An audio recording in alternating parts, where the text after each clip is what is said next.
ओम साई राम। आइए आज से हम अध्याय 3 प्रारंभ करते हैं। श्री साई बाबा की स्वीकृति, आज्ञा और प्रतिज्ञा, भक्तों को कार्य समर्पण, बाबा की लीलाएं, ज्योति स्तंभ स्वरूप, मात्र प्रेम, रोहिल्या की कथा, उनके मधुर अमृतो उपदेश। श्री साई बाबा की स्वीकृति और वचन देना। जैसे कि गत अध्याय में वर्णन किया जा चुका है, बाबा ने सच्चरित्र लिखने की अनुमति देते हुए कहा कि सच्चरित्र लेखन के लिए मेरी पूर्ण अनुमति है। तुम अपना मन स्थिर कर मेरे वचनों में श्रद्धा रखो और निर्भय होकर कर्तव्य पालन करते रहो। यदि मेरी लीलाएं लिखी गई तो अविद्या का नाश होगा तथा ध्यान व भक्ति पूर्वक श्रवण करने से दैहिक बुद्धि नष्ट होकर भक्ति और प्रेम की तीव्र लहर प्रभावित होगी, और जो इन लीलाओं की अधिक गहराई तक खोज करेगा उसे ज्ञान रूपी अमूल्य रत्नों की प्राप्ति हो जाएगी। इन वचनों को सुनकर हेमांत पंत को अति हर्ष हुआ और वे निर्भय हो गए। उन्हें दृढ़ विश्वास हो गया कि अब कार्य अवश्य ही सफल होगा। बाबा ने श्यामा की ओर दृष्टिपात कर कहा, जो प्रेम पूर्वक मेरा नमस्कार करेगा मैं उसकी समस्त इच्छाएं पूर्ण कर दूंगा। उसकी भक्ति में उत्तरोत्तर वृद्धि होगी। जो मेरे चरित्र और कृत्य का श्रद्धापूर्वक गायन करेगा उसकी मैं हर प्रकार से सदैव सहायता करूंगा। जो भक्तगण हृदय और प्राणों से मुझे चाहते हैं उन्हें मेरी कथाएं श्रवण कर स्वाभाविक प्रसन्नता होगी। विश्वास रखो कि जो कोई मेरी लीलाओं का कीर्तन करेगा उसे परमानंद और चिर संतोष की उपलब्धि हो जाएगी। यह मेरा वैशिष्ट्य है कि जो कोई अन्य भाव से मेरी शरण आता है, जो श्रद्धा पूर्वक मेरा पूजन, निरंतर स्मरण और मेरा ही ध्यान किया करता है, उसको मैं मुक्ति प्रदान कर देता हूँ। जो नित्य प्रति मेरा नाम स्मरण और पूजन कर मेरी कथाओं और लीलाओं का प्रेम पूर्वक मनन करते हैं, ऐसे भक्तों में सांसारिक वासनाएं और अज्ञान रूपी प्रवृत्तियां कैसे ठहर सकती हैं। मैं उन्हें मृत्यु के मुख से बचा लेता हूँ। मेरी कथाएं श्रवण करने से मुक्ति हो जाएगी। अतः मेरी कथाओं को श्रद्धापूर्वक सुनो, मनन करो। सुख और संतोष प्राप्ति का सरल मार्ग ही यही है। इससे श्रोताओं के चित्त को शांति प्राप्त होगी, और जब ध्यान प्रगाढ़ और विश्वास दृढ़ हो जाएगा तब अखंड चैतन्य घन से अभिन्नता प्राप्त हो जाएगी। केवल साई साई के उच्चारण मात्र से ही उनके समस्त पाप नष्ट हो जाएंगे। भिन्न भिन्न कार्यों की भक्तों को प्रेरणा। भगवान अपने किसी भक्त को मंदिर, मठ, किसी को नदी के तीर पर घाट बनवाने, किसी को तीर्थ पर्यटन करने और किसी को भगवत कीर्तन करने एवं भिन्न भिन्न कार्य करने की प्रेरणा देते हैं। परंतु उन्होंने मुझे साई सच्चरित्र लेखन की प्रेरणा दी। मुझे किसी भी विद्या का पूर्ण ज्ञान न होने के कारण मैं इस कार्य के लिए सर्वदा अयोग्य था। अतः मुझे इस दुष्कर कार्य का दुस्साहस क्यों करना चाहिए। श्री साई महाराज की यथार्थ जीवनी का वर्णन करने की सामर्थ्य किसे है। उनकी कृपा मात्र से ही कार्य संपूर्ण होना संभव है।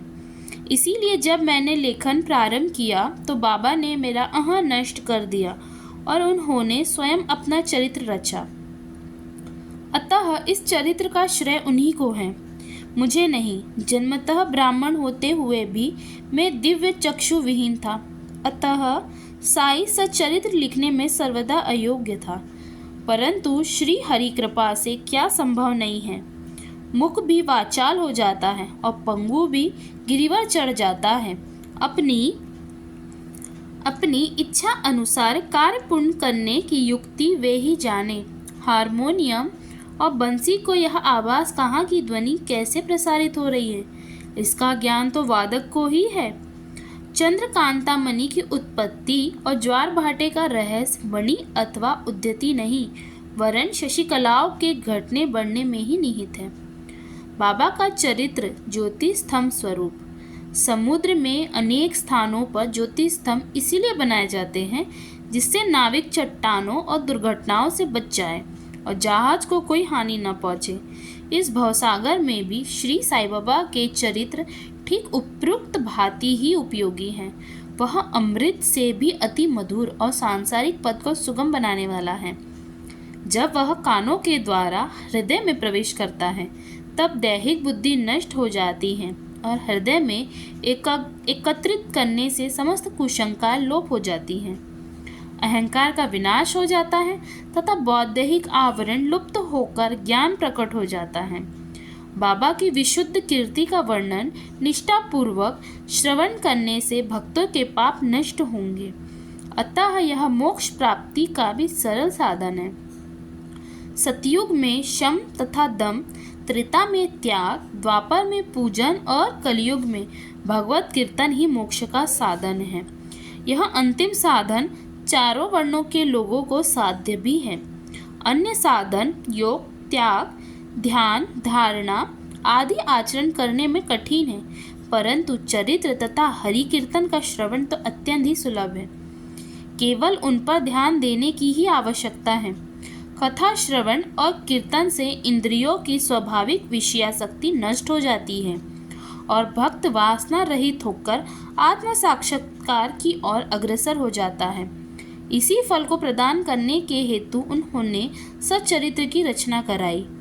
भक्तगण अब सरलता पूर्वक चरित्र का अवलोकन करें और साथ ही उनके मनोहर स्वरूप का ध्यान कर गुरु और भगवत भक्ति के अधिकारी बने तथा निष्काम होकर आत्म साक्षात्कार को प्राप्त हो। साई सच्चरित्र का सफलता पूर्वक संपूर्ण हो रहा, यह साई महिमा ही समझे। हमें तो केवल एक निमित्त मात्र ही बनाया गया है। मात्र प्रेम।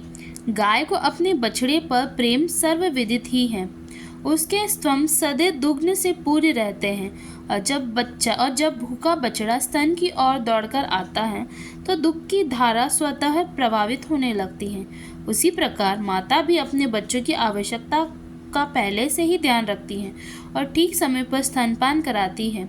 वह बालक का श्रृंगार उत्तम ढंग से करती है, परंतु बालक को इसका कोई भान ही नहीं होता है। बालक के सुंदर श्रृंगार आदि को देखकर माता के हर्ष का पारावार नहीं रहता। माता का प्रेम विचित्र, असाधारण और निस्वार्थ है, जिसकी कोई उपमा नहीं है। ठीक इसी प्रकार सद्गुरु का प्रेम अपने शिष्य पर होता है। ऐसा ही प्रेम बाबा का मुझ पर था। उदाहरणार्थ यह निम्न प्रकार था। सन 1916 में मैंने नौकरी से अवकाश ग्रहण किया। जो पेंशन मुझे मिलती थी वह मेरे कुटुंब के निर्वाह के लिए अपर्याप्त थी। उसी वर्ष की गुरु पूर्णिमा के दिवस मैं अन्य भक्तों के साथ शिरडी आया। वहाँ अन्ना चिंचिकर ने स्वतः ही मेरे लिए बाबा से इस प्रकार प्रार्थना की, इन पर कृपा करो। जो पेंशन इन्हें मिलती है वह निर्वाह योग्य नहीं है। कुटुंब में वृद्धि हो रही है। कृपया और कोई नौकरी दिला दीजिए ताकि इनकी चिंता दूर हो और ये सुखपूर्वक रहे। बाबा ने उत्तर दिया, इन्हें नौकरी मिल जाएगी, परंतु अब इन्हें मेरी सेवा में ही आनंद लेना चाहिए। इनकी इच्छा सदैव पूर्ण होगी। इन्हें अपना ध्यान मेरी ओर आकर्षित कर अधार्मिक और तथा दुष्ट जनों की संगति से दूर रहना चाहिए। इन्हें सबसे दया और नम्रता का बर्ताव और अंतःकरण से मेरी उपासना करनी चाहिए। यदि ये इस प्रकार आचरण कर सकेंगे तो नित्यानंद के अधिकारी हो जाएंगे। रोहिल्या की कथा। यह कथा श्री साईं बाबा के समस्त प्राणियों पर समान प्रेम की सूचक है। एक समय रोहिल्ला जाति का एक मनुष्य शिरडी में आया। वह ऊंचा, पूरा, श्रुदंत एवं सुगठित शरीर का था। बाबा के प्रेम से मुग्ध होकर वह शिरडी में ही रहने लगा। वह आठों पहर अपनी उच्च और कर्कश आवाज में कुरान शरीफ की कलमे पढ़ता था और अल्लाहो अकबर के नारे लगाता था। शिरडी के अधिकांश लोग खेतों में दिन भर काम करने के पश्चात जब रात्रि में घर लौटते तो रोहिल्या की कर्कश पुकारे उनका स्वागत करती थी। इसी कारण उन्हें रात्रि में विश्राम न मिलता था, जिससे वे अधिक कष्ट और असुविधा का अनुभव करने लगे। कई दिनों तक तो वे मौन रहे, परंतु जब कष्ट असहनीय हो गया तब उन्होंने बाबा के समीप जाकर रोहिल्या को मनाकर इस उत्पात को रोकने की प्रार्थना की। बाबा ने उन लोगों की इस प्रार्थना पर ध्यान न दिया। इसके विपरीत गांव वालों को आड़े हाथों लेते हुए बोले कि वे अपने कार्य पर ही ध्यान दें और रोहिल्या की ओर ध्यान ना दें। बाबा ने उनसे कहा कि रोहिल्या की पत्नी बुरे स्वभाव की है और वह रोहिल्या को तथा मुझे अधिक कष्ट पहुंचाती है, परंतु वह उसके कलमों के समक्ष उपस्थित होने का साहस करने में असमर्थ है और इसी कारण वह शांति और सुख में है। यथार्थ में रोहिल्या की कोई पत्नी न थी। बाबा का संकेत केवल कुविचारों की ओर था। अन्य विषयों की अपेक्षा बाबा प्रार्थना और ईश आराधना को महत्व देती थी। अतः उन्होंने रोहिल्या के पक्ष का समर्थन कर ग्रामवासियों को शांतिपूर्वक थोड़े समय तक उत्पात सहन करने का परामर्श दिया। बाबा के मधुर अमृतोपदेश। एक दिन दोपहर की आरती के पश्चात भक्तगण अपने घरों को लौट रहे थे। तब बाबा ने निम्नलिखित अति सुंदर उपदेश दिया। तुम चाहे कहीं भी रहो, जो इच्छा हो सो करो, परंतु यह सदैव स्मरण रखो कि जो कुछ तुम करते हो वह सब मुझे ज्ञात है। मैं ही समस्त प्राणियों का प्रभु और घट घट में व्याप्त हूँ। मेरे ही उदर में समस्त जड़ व चेतन प्राणी समाये हुए हैं। मैं ही समस्त ब्रह्मांड का नियंत्रण करता व संचालक हूँ। मैं ही उत्पत्ति, स्थिति व संहार करता हूँ। मेरी भक्ति करने वालों को कोई हानि नहीं पहुँचा सकता। मेरे ध्यान की उपेक्षा करने वाला माया के पाश में फंस जाता है। समस्त जंतु, चींटियाँ तथा दृश्यमान, परिवर्तमान, अस्थायी विश्व मेरे ही स्वरूप है। इस सुंदर तथा अमूल्य उपदेश को श्रवण कर मैंने तुरंत यह दृढ़ निश्चय कर लिया कि अब भविष्य में अपने गुरु के अतिरिक्त अन्य किसी मानव की सेवा न करूँगा। तुझे नौकरी मिल जाएगी। बाबा के इन वचनों का विचार मेरे मस्तिष्क में बराबर चक्कर काटने लगा। मुझे विचार आने लगा, क्या सचमुच ऐसा घटित होगा? भविष्य की घटनाओं से स्पष्ट है कि बाबा के वचन सत्य निकले और मुझे अल्पकाल के लिए नौकरी मिल गई। इसके पश्चात मैं स्वतंत्र होकर एक चित्त से जीवन पर्यंत बाबा की ही सेवा करता रहा। इस अध्याय को समाप्त करने से पूर्व मेरी पाठकों से विनम्र प्रार्थना है कि वे समस्त बाधाएं जैसे आलस, निद्रा, मन की चंचलता व इंद्रिया आसक्ति दूर कर और एक चित्त हो अपना ध्यान बाबा की लीलाओं की ओर दे और स्वाभाविक प्रेम निर्माण कर भक्ति रहस्य को जाने और अन्य साधनाओं में व्यर्थ श्रमित ना हो। उन्हें केवल एक सुगम उपाय का पालन करना चाहिए और वह है श्री साई लीलाओं का श्रवण। इससे उनका अज्ञान नष्ट होकर मोक्ष का द्वार खुल जाएगा। जिस प्रकार अनेक स्थानों में भ्रमण करते हुए भी लोभी पुरुष अपने गड़े हुए धन के लिए सतह चिंतित रहता है, उसी प्रकार श्री साई को अपने हृदय में ध्यान करो। अगले अध्याय में श्री साई बाबा के शिरडी आगमन का वर्णन होगा। श्री सच्चिदानंद सद्गुरु महाराज की जय। हमारा तीसरा अध्याय भी पूरा हुआ। ओम साई राम। आइए तो हम अध्याय 4 भी शुरू करते हैं। श्री साई बाबा का शिरडी में प्रथम आगमन, संतों का अवतार कार्य, पवित्र तीर्थ शिरडी, श्री साई का व्यक्तित्व, गौली बुआ का अनुभव, श्री विट्ठल का प्रकट होना, क्षीर सागर की कथा, दासगणु का प्रयाग स्नान, श्री साई बाबा का शिरडी में प्रथम आगमन, 3 वाड़े, संतों का अवतार कार्य। भगवत गीता 4 अध्याय 7 एवं 8 में भगवान श्री कृष्ण कहते हैं कि जब जब धर्म की हानि और अधर्म की वृद्धि होती है तब तब मैं अवतार धारण करता हूँ। धर्म स्थापन, दुष्टों का विनाश तथा साधुजनों के परित्राण के लिए मैं युग युग में जन्म लेता हूँ। साधु और संत भगवान के प्रतिनिधि स्वरूप है। वे उपयुक्त समय पर प्रकट होकर अपनी कार्य प्रणाली द्वारा अपना अवतार कार्य पूर्ण करते हैं।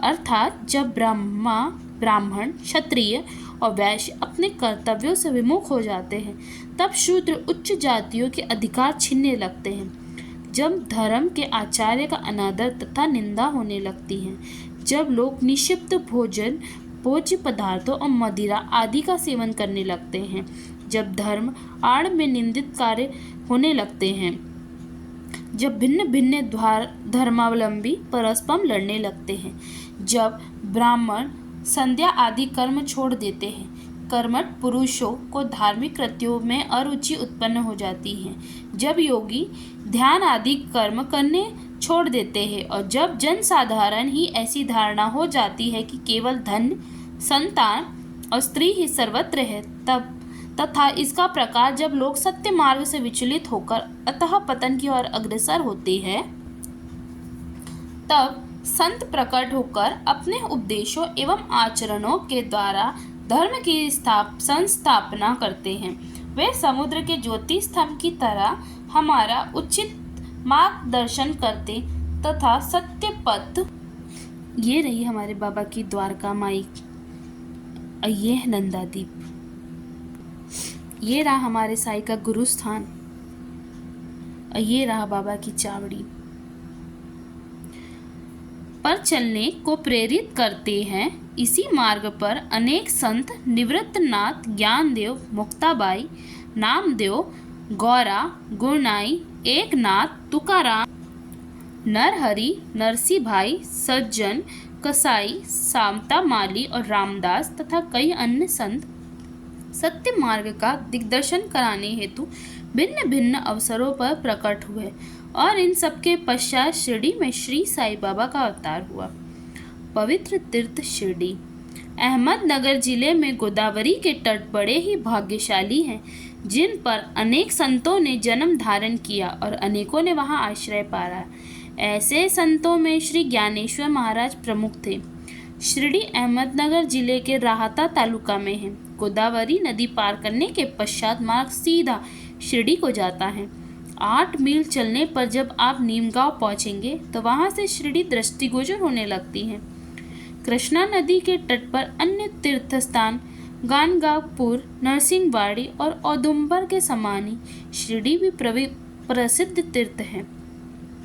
जिस प्रकार दामोजी ने मंगलवेढ़ा को पंढरपुर के समीप, समर्थ रामदास ने सज्जनगढ़ को, दत्तावतार श्री नरसिंह सरस्वती वे वाड़ी को पवित्र किया, उसी प्रकार श्री साईनाथ ने शिरडी में अवतीर्ण होकर उसे पावन बनाया।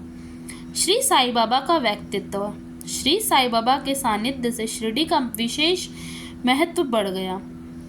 अब हम उनके चरित्र का अवलोकन करेंगे।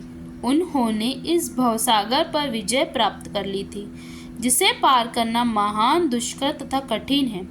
शांति उनका आभूषण तथा वे ज्ञान की साक्षात प्रतिमा थे। वैष्णव भक्त सदैव वहां आश्रय पाते थे। दानवीरों में वे राजा कर्ण के समान दानी थे। वे समस्त सारों के सार रूप थे। ऐहिक पदार्थों से उन्हें अरुचि थी। सदा आत्म स्वरूप में निमग्न रहना ही उनका जीवन का मुख्य ध्येय था।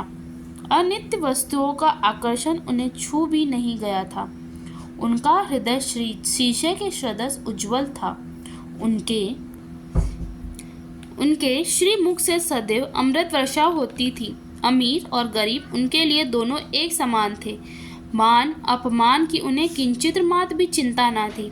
वह निर्भय होकर संभाषण करते, भांति भांति के लोगों से मिलजुल कर रहते, नर्तकियों का अभिनय तथा नृत्य देखते और गजल कवालियाँ भी सुनते थे। इतना सब करते हुए भी उनकी समाधि किंचित मात्र भी भंग न होती थी। अल्लाह का नाम सदा उनके होठों पर था। जब दुनिया जागती तो वे सोते और जब दुनिया सोती तो वे जागते थे। उनका अंतःकरण प्रशांत महासागर की तरह शांत था। ना उनके आश्रम का कोई निश्चय कर सकता था, ना उनकी कार्य प्रणाली का अंत पा सकता था। कहने के लिए तो वे एक स्थान पर निवास करते थे, परंतु विश्व के समस्त व्यवहारों व व्यापारों का उन्हें भली भांति ज्ञान था। उनके दरबार का रंग ही निराला था। वे प्रतिदिन अनेक किंवदंतियां कहते थे, परंतु उनकी अखंड शांति किंचित मात्र भी विचलित न होती थी। वे सदा मस्जिद की दीवार के सहारे बैठे रहते थे तथा प्रातः, मध्य और सायंकाल लेंडी और चावड़ी की ओर वायु सेवन करने जाते तो भी सदा आत्मस्थित में ही रहते थे। स्वतः सिद्ध होकर भी वे साधकों के सम्मान आचरण करते थे। वे विनम्र, दयालु तथा अभिमान रहित थे। उन्होंने सबको सदा सुख पहुंचाया। ऐसे थे श्री साईं बाबा, जिनके श्री चरणों का स्पर्श कर शिरडी पावन बन गई। उसका महत्व असाधारण हो गया। जिस प्रकार ज्ञानेश्वर ने आलंदी और एकनाथ ने पैठन का उद्धार किया, वही गति श्री साईं बाबा द्वारा शिरडी को प्राप्त हुई। शिरडी के फूल, पत्ते, कंकड़ और पत्थर भी धन्य हैं, जिन्हें श्री साई चरणम चुंबों का चुंबन तथा उनकी चरण रज मस्तक पर धारण करने का सौभाग्य प्राप्त हुआ। भक्तगण को शिरडी एक दूसरा पंढरपुर, जगन्नाथपुरी, द्वारका, बनारस, महाकालेश्वर तथा गोकर्ण महाबलेश्वर बन गई। श्री साई का दर्शन करना ही भक्तों का वेद मंत्र था, जिसके परिणाम स्वरूप आसक्ति घटती और आत्मदर्शन का पथ सुगम होता था। उनका श्री दर्शन ही योग साधन था और उनसे वार्तालाप करने से समस्त पाप नष्ट हो जाते थे। उनका पाद सेवन करना ही त्रिवेणी प्रयाग स्नान के समान था तथा चरणामृत पान करने मात्र से ही समस्त इच्छाओं की तृप्ति हो जाती थी। उनकी आज्ञा हमारे लिए वेद सदृश्य थी। प्रसाद तथा उदी ग्रहण करने से चित्त की शुद्धि होती थी। वे ही हमारे राम और कृष्ण थे, जिन्होंने हमें मुक्ति प्रदान की। वे सदा आत्मस्थित चैतन्य घन तथा आनंद की मंगल मूर्ति थे। कहने को तो शिरडी उनका मुख्य केंद्र था, परंतु उनका कार्य क्षेत्र पंजाब, कलकत्ता, उत्तरी भारत, गुजरात, ढाका और कोंकण तक विस्तृत था। श्री साईं बाबा की कीर्ति दिन प्रतिदिन चहु और फैलने लगी और जगह जगह से दर्शनार्थ आकर उनके भक्त लाभ उठाने लगे। केवल दर्शन से ही मनुष्य, चाहे वो शुद्ध अथवा अशुद्ध हृदय के हो, के चित्त को परम शांति मिल जाती थी। उन्हें उसी आनंद का अनुभव होता था जैसे कि पंढरपुर में श्री विट्ठल के दर्शन से होता है। यहाँ कोई अतिशयोक्ति नहीं है। देखिए, एक भक्त ने यही अनुभव पाया। गौली बुआ लगभग 95 वर्ष के वयोवृद्ध भक्त, जिनका नाम गौली बुआ था, पंडरी के एक वारकारी थे। वे 8 मास पंढरपुर तथा 4 मास आषाढ़ से कार्तिक तक गंगा तट पर निवास करते थे। सामान ढोने के लिए वे एक गधे को अपने पास रखते और एक शिष्य भी सदैव उनके साथ रहता था। वे प्रति वर्ष वारी लेकर पंढरपुर जाते और लौटते समय श्री बाबा के दर्शनार्थ शिरडी आते थे। बाबा पर उनका अगाध प्रेम था। वे बाबा की ओर एकटक निहारते और कहते थे कि ये तो श्री पंढरीनाथ, श्री विट्ठल के अवतार है, जो अनाथ, नाथ, दीन दयालु और दीनों के नाथ है। गौली बुआ श्री विठोबा के परम भक्त थे। उन्होंने अनेक बार पंडरी की यात्रा की तथा प्रत्यक्ष अनुभव किया कि श्री साईं बाबा सचमुच में ही पंढरीनाथ है। विट्ठल स्वयं प्रकट हुए। श्री साईं बाबा की ईश्वर चिंतन और भजन में विशेष अभिरुचि थी। वे सदैव अल्लाह मालिक पुकारते तथा भक्तों से कीर्तन सप्ताह करवाते थे। इसे नाम सप्ताह भी कहते हैं। एक बार उन्होंने दासगणों को कीर्तन सप्ताह करने की आज्ञा दी। दासगणों ने बाबा से कहा कि आपकी आज्ञा मुझे शिरोधार्य है, परंतु इस बात का आश्वासन मिलना चाहिए कि सप्ताह के अंत में विट्ठल अवश्य प्रकट होंगे। परंतु साथ ही भक्तों में श्रद्धा व तीव्र उत्सुकता का होना भी अनिवार्य है। ठाकुरनाथ की डंकपुरी, विट्ठल की पंडरी, रणछोड़ की द्वारका, यही तो है। किसी को दूर जाने की आवश्यकता नहीं। क्या विट्ठल कहीं बाहर से आएंगे? वे तो यहीं विराजमान हैं। जब भक्तों में प्रेम और भक्ति का स्रोत प्रभावित होगा तो विट्ठल स्वयं ही यहाँ प्रकट हो जाएंगे। सप्ताह समाप्त होने के बाद विट्ठल भगवान इस प्रकार प्रकट हुए। काका साहेब दीक्षित सदैव की भांति स्नान करने के पश्चात जब ध्यान करने बैठे तो उन्हें विट्ठल के दर्शन हुए। दोपहर के समय जब वे बाबा के दर्शनार्थ मस्जिद पहुंचे तो बाबा ने उनसे पूछा, क्यों विट्ठल पाटिल आए थे ना? वे बहुत चंचल हैं, उनको दृढ़ सा पकड़ लो। यदि थोड़ी सी भी असावधानी की तो वे बचकर निकल जाएंगे। यह प्रातःकाल की घटना थी और दोपहर के समय उन्हें पुनः दर्शन हुए। उसी दिन एक चित्र बेचने वाला विठोबा के 25 से 30 चित्र लेकर वहां बेचने आया। वह यह चित्र ठीक वैसा ही था जैसे कि काका साहेब दीक्षित को ध्यान में दर्शन हुए थे। चित्र देखकर और बाबा के शब्दों का स्मरण कर काका साहब को बड़ा विस्मय और प्रसन्नता हुई। उन्होंने एक चित्र सहर्ष खरीद लिया और उसे अपने देवघर में प्रतिष्ठित कर दिया। थाने से अवकाश प्राप्त मामलतदार श्री बीवी देव ने अपने अनुसंधान के द्वारा यह प्रमाणित कर दिया कि शिरडी पंढरपुर की परिधि में आती है। दक्षिण में पंढरपुर श्री कृष्ण का प्रसिद्ध स्थान है, अतः शिरडी ही द्वारका है। साई लीला पत्रिका भाग 12 अंक 1, 2, 3 के अनुसार द्वारका की एक और व्याख्या सुनने में आई, जो कि के नारायण अय्यर द्वारा लिखित भारतवर्ष का स्थायी इतिहास के स्कंद पुराण भाग 2 प्रश्न 90 से उद्धृत की गई है। वह इस प्रकार है: चतुर्वर्णमपि वर्गाना यत्र द्वारिणा सर्वतः अतः द्वारि व्युक्तता विद्य विभस्तवाधिपि। जो स्थान चारों वर्णों के लोग को धर्म, अधर्म, कार्य और मोक्ष के लिए सुलभ हो, दार्शनिक लोग उसे द्वारका के नाम से पुकारते हैं। शिरडी में बाबा की मस्जिद केवल चारों वर्णों के लिए ही नहीं, अपितु दलित, अस्पृश और भागोजी शिंदे जैसे कोड़ी आदि सभी के लिए खुली है। अतः शिरडी को द्वारका कहना ही सर्वदा उचित है। भगवत राव क्षीरसागर की कथा। श्री विट्ठल पूजन में बाबा को कितनी रुचि थी, यह भगवत राव क्षीरसागर की कथा से स्पष्ट है। भगवंत राव के पिता विठोबा के परम भक्त थे, जो प्रतिवर्ष पंढरपुर वारी लेकर जाते थे। उनके घर में विठोबा की एक मूर्ति थी, जिसकी वह नित्य प्रति पूजा करते थे। उनके मृत्यु के पश्चात उनके पुत्र भगवंत राव ने वारी, पूजन, श्राद्ध इत्यादि समस्त कार्य करना छोड़ दिया। जब भगवंत राव शिरडी आए तो बाबा उन्हें देखते ही कहने लगे कि इनके पिता मेरे परम मित्र थे, इसी कारण मैंने इन्हें यहाँ बुलाया है। इन्होंने कभी नैवेद्य अर्पण नहीं किया तथा मुझे और विठोबा को भूखे मारा है, इसीलिए मैंने इन्हें यहाँ आने को प्रेरित किया है। अब मैं इन्हें हठपूर्वक पूजा में लगा दूंगा। दास गनु का प्रयाग स्नान। गंगा और यमुना नदी के संगम पर प्रयाग प्रसिद्ध पवित्र तीर्थस्थान है। हिंदुओं की ऐसी भावना है कि वहां स्नान आदि करने से समस्त पाप नष्ट हो जाते हैं। इसी कारण प्रत्येक पर्व पर सहस्त्र भक्तगण वहां जाते और स्नान का लाभ उठाते।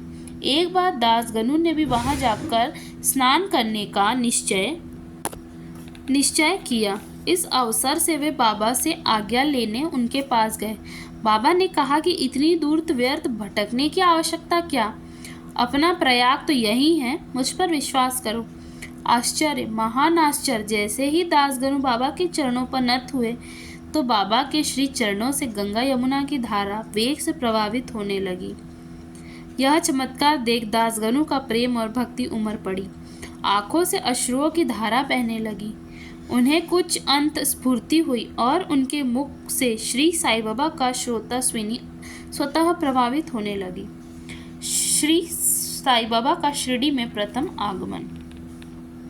श्री साईं बाबा के माता पिता, उनके जन्म और जन्मस्थान का किसी को ज्ञान नहीं है। इस संबंध में बहुत छानबीन की गई। बाबा से तथा अन्य लोगों से भी इस विषय में पूछताछ की गई, परंतु कोई संतोषप्रद उत्तर अथवा सूत्र हाथ न लग सका। यथार्थ में हम लोग इस विषय में सर्वदा अनभिज्ञ हैं। नामदेव और कबीरदास जी का जन्म अन्य लोगों की भांति नहीं हुआ था। वे बाल रूप में प्रकृति की गोद में पाए गए थे। नामदेव भीमरथी नदी के तीर पर गुहनाई को और कबीर भागीरथी नदी के तीर पर तमाल को पड़े हुए मिले थे। ऐसे ही श्री साईं बाबा के संबंध में भी था। वे शिरडी के नीम वृक्ष के तले 16 वर्ष की तरुण अवस्था में स्वयं भक्तों के कल्याणार्थ प्रकट हुए थे। उस समय भी वे पूर्ण ब्रह्म ज्ञानी प्रतीत होते थे। स्वप्न में भी उनको किसी लौकिक पदार्थों की इच्छा नहीं थी। उन्होंने माया को ठुकरा दिया था और मुक्ति उनके चरणों में लौटती थी। शिरडी ग्राम की एक वृद्ध स्त्री नाना चौबदार की माँ ने उनका इस प्रकार वर्णन किया। एक तरुण, स्वस्थ, फुर्तीला तथा अति रूपवान बालक सर्वप्रथम नीम वृक्ष के नीचे समाधि में लीन दिखाई पड़ा। सर्दी व गर्मी की उन्हें किंचित मात्र भी चिंता न थी। उन्हें इतनी अल्प आयु में इस प्रकार कठिन तपस्या करते देखकर लोगों को महान आश्चर्य हुआ। दिनों में वह किसी से भेंट नहीं करते थे और रात्रि में निर्भय होकर एकांत में घूमते थे। लोग आश्चर्यचकित होकर पूछते फिरते थे कि इस युवक का कहाँ से आगमन हुआ है। उनकी बनावट तथा आकृति इतनी सुंदर थी कि एक बार देखने मात्र से लोग आकर्षित हो जाते थे। वे सदा नीम वृक्ष के नीचे बैठे रहते थे और किसी के द्वार पे न जाते थे। यद्यपि वे देखने में युवक प्रतीत होते थे, परंतु उनका आचरण महात्माओं के सदृश था। वे त्याग और वैराग्य की साक्षात प्रतिमा थे। एक आश्चर्यजनक घटना हुई। एक भक्त को भगवान खंडोबा का संचार हुआ। लोगों ने शंका निवारणार्थ उनसे प्रश्न किया कि हे देव, कृपया बतलाइए कि ये किस भाग्यशाली पिता की संतान है और उनका कहाँ से आगमन हुआ है। भगवान खंडोबा ने एक कुदाली मंगवाई और एक निर्दिष्ट स्थान पर खोदने का संकेत दिया। जब वह स्थान पूर्ण रूप से खोदा गया तो वहां एक पत्थर के नीचे ईंटें पाई गई। पत्थर को हटाते ही एक द्वार दिखा जहां पर 4 दीप जल रहे थे। उन दरवाजों का मार्ग एक गुफा में जाता था जहां गौमुखी आकार की इमारत, लकड़ी के तख्ते, मालाएं आदि दिखाई पड़ी। भगवान खंडोबा कहने लगे कि इस युवक ने स्थान पर 12 वर्ष तपस्या की। जब लोग युवक से प्रश्न करने लगे, परंतु उनसे यह कहकर बात टाल दी कि यह मेरे श्री गुरुदेव की पवित्र भूमि है, अतएव मेरा पूज्य स्थान है। तब लोगों ने उस दरवाजे को पूर्वतः बंद कर दिया। जिस प्रकार अश्वत्थ तथा औदुंबर वृक्ष पवित्र माने जाते हैं, उसी प्रकार बाबा ने भी इस नीम वृक्ष को उतना ही पवित्र माना और प्रेम किया। महासपति तथा शिरडी के अन्य भक्त इस स्थान को बाबा के गुरु का समाधि स्थान मानकर सदैव नमन किया करते थे। 3 बाड़े नीम वृक्ष के आसपास की भूमि श्री हरि विनायक साठे ने मोल ले ली और उस स्थान पर एक विशाल भवन का निर्माण किया जिसका नाम साठे वाड़ा रखा गया। बाहर से आने वाले यात्रियों के लिए यह वाड़ा ही एकमात्र विश्राम स्थान था जहाँ सदैव भीड़ रहा करती थी। नीम वृक्ष के नीचे चारों ओर चबूतरा बांधा गया। सीढ़ियों के नीचे दक्षिणा की ओर एक छोटा सा मंदिर था जहाँ भक्त लोग चबूतरे के ऊपर उत्तरामुखी होकर बैठते थे। ऐसा विश्वास किया जाता था कि जो भक्त गुरुवार तथा शुक्रवार की संध्या को वहाँ धूप, अगरबत्ती आदि सुगंधित पदार्थ जलाते हैं, वे ईश कृपा से सदैव सुखी होते हैं। यह वाड़ा बहुत पुराना तथा जीर्ण शीर्ण स्थिति में था तथा इसके जीर्णोद्धार का नितांत आवश्यक था, जो संस्थान द्वारा पूर्ण कर दी गई। कुछ समय के पश्चात एक दूसरे वाड़े का निर्माण हुआ जिसका नाम दीक्षित वाड़ा रखा गया। काका साहेब दीक्षित कानूनी सलाहकार जब इंग्लैंड में थे तब वहां उन्होंने किसी दुर्घटना से पैर में चोट आ गई थी। उन्होंने अनेक उपचार किए परंतु पैर अच्छा ना हो सका। नाना साहेब चांदोरकर ने उन्हें बाबा की कृपा प्राप्त करने का परामर्श दिया, इसलिए उन्होंने सन 1909 में बाबा के दर्शन किए। उन्होंने बाबा से पैर के बदले अपने मन की पंगुता दूर करने की प्रार्थना की। बाबा के दर्शन से उन्हें इतना सुख प्राप्त हुआ कि उन्होंने स्थायी रूप से शिरडी में रहना स्वीकार कर लिया। इसी कारण उन्होंने अपने तथा भक्तों के हेतु एक वाड़े का निर्माण कराया। इस भवन का शिलान्यास दिनांक 9/12/1910 को किया गया। उसी दिन अन्य 2 विशेष घटना घटित हुई। श्री दादा साहेब खापड़े को घर वापस लौटने की अनुमति प्राप्त हुई और चावड़ी में रात्रि को आरती आरंभ हो गई। कुछ समय में वाड़ा संपूर्ण रूप से बन गया और रामनवमी सन 1911 के शुभ अवसर पर उसका यथाविधि उद्घाटन कर दिया गया। इसके पश्चात एक और वाड़ा मानो एक शाही भवन नागपुर के प्रसिद्ध श्रीमंत बूटी ने बनवाया। इस भवन के निर्माण में बहुत धन राशि लगाई गई। उनकी समस्त निधि सार्थक हो गई क्योंकि बाबा का शरीर अब वहीं विश्रांति पा रहा है और फिलहाल वह समाधि मंदिर के नाम से विख्यात है। इस मंदिर के स्थान पर पहले एक बगीचा था जिसमें बाबा स्वयं पौधे को सींचते और उनकी देखभाल किया करते थे। जहाँ पहले एक छोटी सी कुटी भी ना थी, वहाँ 3-3 वाड़ों का निर्माण हो गया। इन सब में साठे वाड़ा पूर्व काल में ही बहुत ही उपयोगी था। बगीचे की कथा वामन तात्या की सहायता से स्वयं बगीचे की देखभाल, शिरडी में श्री साईं बाबा की अस्थायी अनुपस्थिति तथा चांद पाटिल की बारात में पुनः शिरडी लौटना, देवीदास, जानकी दास और गंगागीर की संगति, मोहिद्दीन तंबोली के साथ कुश्ती, मस्जिद में निवास, श्री डोंगले व अन्य भक्तों पर प्रेम तथा अन्य घटनाओं का अगले अध्याय में वर्णन किया जाएगा। ओम साई राम। आज हमारे 2 अध्याय पूरे हुए। कल हम 5वां अध्याय शुरू करेंगे। तो सच्चे मन से, पूरी श्रद्धा से बाबा का पाठ आप लोग सुनते जाइएगा। ये मेरा सौभाग्य है कि मैं आप लोगों को पाठन करवा रही हूँ। आप ध्यान से इसे सुनते जाइएगा। ओम साई राम।